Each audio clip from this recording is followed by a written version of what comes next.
अगर आपको लाइफ में कुछ करना है, लाइफ में कुछ बड़ा ड्रीम पाना है साहब, तब साहब एक भी पर्सन स्किप मत करना वीडियो को, नहीं तो बहुत कुछ खो दोगे। देखो बहुत कुछ खो दोगे साहब। आपके अंदर अभी VPL टाइप का एटीट्यूड है, एवरेज टाइप का एटीट्यूड घुसा है, बस ये दोनों ही एटीट्यूड है। आपके अंदर मेन एटीट्यूड तो घुसा ही नहीं है, जो चैंपियन टाइप का एटीट्यूड है, जो चैंपियन टाइप का एटीट्यूड है। अगर साहब आप मेहनत कर रहे हैं, अगर आपकी मेहनत में कोई परेशानियां नहीं आ रही हैं साहब, तब साहब आप मेहनत नहीं कर रहे हैं। आपकी मेहनत में साहब कोई परेशानियां नहीं है, तब साहब आप गलत ट्रैक पे चल रहे हैं, गलत रास्ते पर जा रहे हैं, गलत रास्ते पे खड़े हैं साहब। परेशानियां किसकी ज़िंदगी में आती है साहब? परेशानियां उसकी ज़िंदगी में आती हैं साहब, जिस भगवान किसको परेशानियां देता है? उसको परेशानियां देता है जिसके कंधों में क्षमता हो सहन करने की। जिम्मेदारियां किसको सौंपते हैं घर वाले? जिसको भाई क्षमता हो, बड़े लड़के को सौंपते हैं, क्योंकि भाई साहब वो जिंदगी में कुछ सीखा हुआ है, छोटे से फिर भी कुल सीखा हुआ है। इसलिए घर वाले छोटे लड़के के ऊपर ज़्यादा जिम्मेदारियां नहीं देते साहब, बड़े लड़के के ऊपर पूरी जिम्मेदारियां आती हैं। तब साहब अब माता पिता हमारे ऊपर जिम्मेदारियां क्यों देते हैं? क्योंकि साहब उनको विश्वास है कि साहब इसके अंदर इतनी क्षमता है, इसने इतनी लाइफ जी है, तो साहब इसको अनुभव ज़्यादा होगा। अगर साहब आप किसी ड्रीम को पा रहे हैं साहब, आपके ड्रीम में साहब परेशानियां नहीं है, तो साहब आप एक गलत रास्ते पर हैं, गलत ट्रैक पर हैं साहब। परेशानियां उसी की ज़िंदगी में आती हैं जो मेहनत करता है, जिसके अंदर एक क्षमता होती है साहब। आप क्षमता वाले काम नहीं करते, आपके अंदर सिर्फ दो ही एटीट्यूड भरे हैं। चैंपियन एटीट्यूड के बारे में कभी सोचते ही नहीं कि साहब चैंपियन एटीट्यूड आएगा तो साहब हमारी ज़िंदगी में कुछ बदलाव होगा कि नहीं होगा। सब चैंपियन एटीट्यूड होता है साहब, उसको खेल देखने में मज़ा नहीं आता है क्या? चैंपियन एटीट्यूड को मैदान में खेल चल रहा है तो साहब उसको खेल देखने में मज़ा नहीं आएगा, उसको तो अपनी पारी का इंतजार रहता है कि साला मेरी पारी कब आए और मैं इधर का माहौल कब चेंज करूँ साहब। साहब उसको पारी का इंतजार रहता है, उसको साहब खेल देखने में मज़ा नहीं आता है, उसको साहब अपनी पारी का इंतजार रहता है। और साहब आप मेहनत कर रहे हैं साहब, और साहब आपको मेहनत में डर लग रहा है, अंदर ही अंदर डर लग रहा है, तो साहब तब आप सपना देख रहे हैं। सपना देखने का अर्थ ये होता है साहब, वो आपको डराना चाहिए, वो आपको धमकाना चाहिए। सपना वो होता है जो तुमको लड़काना चाहिए, जो तुम्हारी औकात का अंदाज़ा लगाए कि साहब तेरी औकात है जो तुम मेरे साथ इधर। सपना ऐसा देखो साहब कि मेरी ही ज़िंदगी नहीं बल्कि लाखों करोड़ों लोगों की ज़िंदगी बदल जाए, राइट? लाखों करोड़ों लोगों की ज़िंदगी बदल जाए साहब। सपना ऐसा देखो, अपने ही स्वार्थ में मत देखो सपना। देखो सपना, पैसा तो हम कभी भी कमा लेंगे, लेकिन लोग कमाओ, ज़्यादा ज़रूरी लोग कमाओ। लोग कमाना ही बड़ी बात है साहब। पैसा 1 लाख रुपए का कमाना बहुत बड़ी बात नहीं है साहब, जरूरी है तो लोग कमाना सीखो। 1 लाख लोगों को जिस दिन आपने कमा लिया साहब, आप राजा आदमी हो गए। जहां आप डालोगे हाथ वहां कुछ खतरनाक करोगे, जहां हाथ डालोगे साहब वहां कुछ गड़बड़ ही करोगे, जहां हाथ डालोगे साहब वहां पैसे आएंगे, क्योंकि आपने लोग कमाए हैं साहब। सेलिब्रिटी को, क्रिएटर लोगों को, मीडिया वालों इतने रुपए क्यों मिलते हैं साहब? इतने अमीर क्यों रहते हैं साहब? इसलिए अमीर रहते हैं क्योंकि उनको ज़्यादा लोग देख रहे हैं, ज़्यादा पब्लिक देख रही है उनको। उन्होंने लोग कमाए हैं, पहले पैसे के ऊपर ध्यान नहीं दिया, उन्होंने लोगों को कमाने के ऊपर ध्यान दिया, उन्होंने अपनी मेहनत पर ध्यान दिया, पैसे पर ध्यान नहीं दिया साहब पहले। तो साहब पहले पैसा नहीं, पहले लोग कमाओ और काम वो करो साहब कि पहले उसमें लोग कमाए, मतलब उसमें पहले लोग कमाओ। आप जिस भी काम को चुनो साहब उसमें पहले पैसा नहीं आना चाहिए। अगर आपको जिंदगी में कुछ करना, अगर आपको सफल बनना, अगर आपको दुनिया जीतनी है, जो भी आप काम चल रहे हैं, तो साहब उसमें पहले लोग कमाना सीखो, फिर पैसा अपने आप आ जाएगा, फिर अपने आप आएगा पैसा। तो साहब पहले लोग कमाना सीखो। चैंपियन एटीट्यूड के आदमी बनो, एवरेज एटीट्यूड के आदमी मत बनो कि किसी ने कह दिया कि साहब मुझसे नहीं होगा, तुम करो बस, हमसे होगा ही नहीं, या हमको करने में मजा नहीं आता, तुम करो बस, तुम गाड़ी ले लेना, हमको बैठा लेना बस, लेकिन हमसे करना नहीं आता। तो साहब इस टाइप के आदमी मत बनो आप साहब दिग्गज खिलाड़ी हो। आपके ऊपर आपके माता पिताओं की उम्मीदें जुड़ी हैं, आपके अंदर आपके घर परिवार की जो उम्मीदें जुड़ी हैं, किसी की उम्मीदें जुड़ी हों या अन्यथा ना जुड़ी हों, रिश्तेदार घर परिवार किसी की उम्मीदें जुड़ी हों अन्यथा ना जुड़ी हों, लेकिन साहब आपके माता पिता की उम्मीद जरूर जुड़ी है आपसे। तो साहब उनके दिल मर को ठेस मत पहुंचाना। आपकी उम्मीदें जो उनसे उम्मीदें जुड़ी हैं साहब, उनको पूरा करने का प्रयास कीजिए। आप उनको पूरा करने का प्रयत्न कीजिए साहब। आप कि साला जो मैंने 12 साल में करके नहीं दिखाया, मुझे 12 महीने में करके दिखाना है, राइट। तो साहब आप उनके दिल को ठेस मत पहुंचाओ। आप साहब आपसे बहुत लोगों की उम्मीदें जुड़ी हैं यार।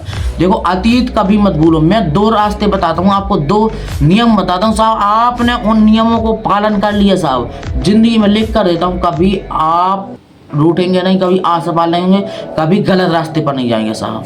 नंबर पहला, गौर लगा कर सुनना, यहीं से कहानी शुरू होती है। नंबर पहला के साहब देखो, अतीत को कभी मत भूलो साहब। नंबर पहला, अतीत को कभी मत भूलो। एग्जाम्पल में देख लो साहब, एक समय आप बहुत ही बिगड़े हुए इंसान है, बहुत ही बिगड़े हुए इंसान है साहब, बहुत ही बिगड़े इंसान है। और साहब आप उस समय कुछ कर नहीं रहे हैं साहब, आपको लोग टोकेंगे, लेकिन अतीत नहीं भूलना है। लोग टोकेंगे कि साला ये क्या कर रहा है, पागल है, क्या करता है, ये पागल है, इसमें हरामी है, ये तो बिगड़ा हुआ इंसान है, कुछ नहीं कर सकता जिंदगी में। अगले ही दिन से आपने सपना देखना स्टार्ट किया, अगले ही दिन से आपने मेहनत करना स्टार्ट किया, अगले ही दिन से, तब साहब लोग क्या कहेंगे, पागल है यार, क्या कर रहा है इधर, एक पागल है, इससे कुछ होगा नहीं होगा इससे यार, एक पागल है ये। तब साहब आप उनकी बातों को गौर करना। देखो अतीत नहीं भूलना। देखो वो क्या कह रहे हैं कि सर इससे साला कुछ नहीं होगा। आप उसी दिन अगले 10 साल बाद आप सफल आदमी बन जाए, लाखों करोड़ों लोगों का प्यार हो, लाखों करोड़ों लोग आपसे सपोर्टिंग में जुड़े हों, लाखों करोड़ों रुपए का टर्नओवर कर रहे हैं। अगर आप अगले ही दिन वो जो व्यक्ति आपसे कहते थे कि साला तुझसे को क्या हो गया, पागल है, क्या कर रहा तू, वही लोग तुझसे कहेंगे, वही लोग पूरा माहौल और पब्लिक में कहेंगे कि ए यार वो इंसान बहुत अच्छा था यार, भले ही वो बिगड़ रहा है लेकिन यार उसने माहौल चेंज कर दिया यार, भले ही यार उसने बहुत ही नशाबत्ती बहुत ही हर चीज़ की, लेकिन साहब उसने माहौल बदल दिया। उस समय भले ही उनको विश्वास ना हो साला कि ये जिंदगी में कुछ करेगा, उस समय वो खुद अपने मुँह से कह रहे थे कि साला ही कुछ नहीं कर सकता जिंदगी, लेकिन अगले ही दिन सफल हो जाएंगे। क्या कहेंगे, अरे बहुत अच्छा इंसान था यार, बहुत ही आगे जाएगा, मुझे पहले ही विश्वास था इसके ऊपर, पहले ही विश्वास था, लेकिन यार बहुत ही अच्छा इंसान निकला। तब साहब इसलिए कहता हूँ आप अतीत मत भूलो। एग्जाम्पल के तौर पर मैंने आपको बता दिया, अतीत मत भूलो साहब, अतीत नहीं भूलना चाहिए आपको। नंबर दूसरा, इसको भी गौर लगा सुनना। नंबर दूसरा, देखो संघर्ष करते समय साहब कोई आपके आसपास भी नहीं रहेगा।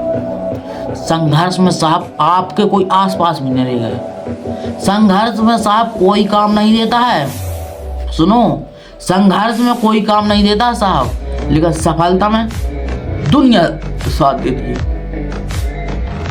सफलता में दुनिया साथ देती है। एग्जाम्पल के तौर पर इस समय आप मेहनत कर रहे हैं साहब, आप यूपीएससी की तैयारी कर रहे हैं या आप इंजीनियर बनने की तैयारी कर रहे हैं, आप किसी भी चीज़ का ड्रीम देख रहे हैं साहब, किसी भी चीज़ का साहब, उस समय लोग तुम्हारे आसपास भी नहीं रहेंगे। यूपीएससी की तैयारी कर रहे हैं ना आप, आपके साथ कोई रहेगा, कोई नहीं रहेगा साहब, कोई नहीं रहेगा। अगले ही दिन आपका सिलेक्शन हो जाए, अगले ही दिन आप पुलिस में चले जाएं, अगले ही दिन आप इंजीनियर में एक्सेप्ट कर लें, अगले ही दिन आप साइंटिस्ट बन जाएं, अगले ही दिन आप कुछ बड़ा सेलिब्रिटी बन जाए, तब दुनिया साथ आ जाएगी, दुनिया आपके पीछे पीछे चलेगी कि तुमने मुझे बताया क्यों नहीं यार। अबे सालो, जब मैं मेहनत कर रहा था तब क्या मर गए थे? जब मैं अपनी सफलता के लिए जंग लड़ रहा था तब मर गए थे? तब कहाँ गए थे? तब कहाँ गया था तुम्हारे साथ? तब मर गए थे तुम लोग, तब तुम्हारे अंदर भूसा भरा हुआ था। तो साहब देखो, संघर्ष में सिर्फ 2 ही लोग काम आते हैं, संघर्ष में सिर्फ 2 ही लोग काम आते हैं। मैं बताता हूँ कौन कौन। मेहनत करते सिर्फ तुम्हारे संग में 2 ही लोग काम आएंगे।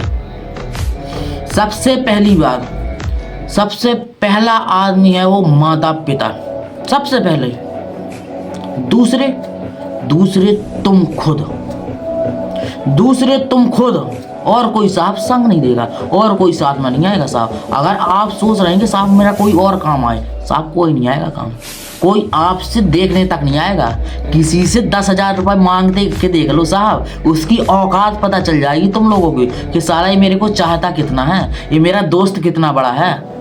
और जो वाकई में आपको चाहता होगा उस साहब कभी आपको किसी भी चीज़ को मना नहीं करेगा, भले ही वो मना कर दे, लेकिन साहब आपको वो इस आहिस्ते इस तरीके से वो आपको समझाएगा कि साहब आपको लगेगा ये मेरा यार सच्चा फ्रेंड है, सच्चा दोस्त है, सच्चे यार दोस्त हैं और सच्चे दुनिया वाले हैं साहब, जो वाकई में यार चाहते होंगे। और जो वाकई में यार चाहते होंगे आपको, उनको तो यार तुमको कभी छोड़ना ही नहीं चाहिए। अगर आपकी लाइफ में कोई ऐसा इंसान है, अगर आपकी लाइफ में कोई ऐसा दोस्त है, अगर आपकी लाइफ में कोई ऐसा यार है कि साला वो तुमको समझाता है, वो तुमको सुधारने का काम करता है, तब साहब उसका हाथ पकड़े रहो। कहीं जाने मत दो साले को, कहीं जाने मत दो उसको कहीं जाने मत दो। उसको अपने दिल में बांध कर रख लो कि भाई तेरे मेरी ही जगह है, मेरे पास ही रहेगा तू, और कहीं नहीं जाने दूंगा भाई, मैं तेरे को कहीं नहीं जाने दूंगा। कितना ही तू भागने की कोशिश कर ले, कितना ही कहीं जाने की, लेकिन भाई जाने मत दूंगा मैं।